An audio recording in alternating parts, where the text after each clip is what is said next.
This is our lineup formation and queuing theory app. It looks at two main variables: the number of cars coming into the facility at the start of every hour, and the number of L2 and L3 chargers in our facility.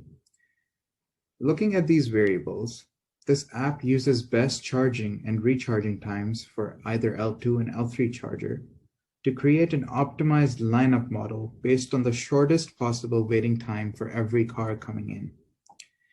It uses a range of functions. Our first function looks at the number of free chargers and the wait time for the first car before it can leave. The next function assigns the car to a charger. The third function looks at the cars leaving our lineups and the time it takes for the chargers to get free. Finally, we end up with the lineup formation.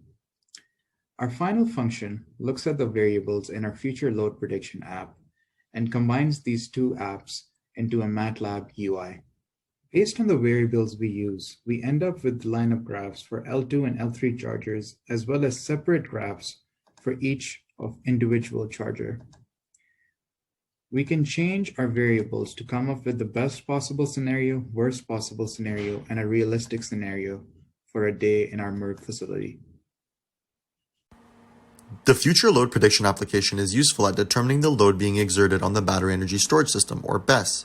It estimates the number of cars that will use the electric vehicle charger throughout the day and predicts how this load will be mitigated by the BESS.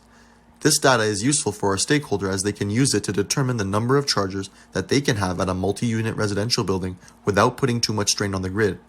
Using this information from the application, they can optimize for demand and power limitations.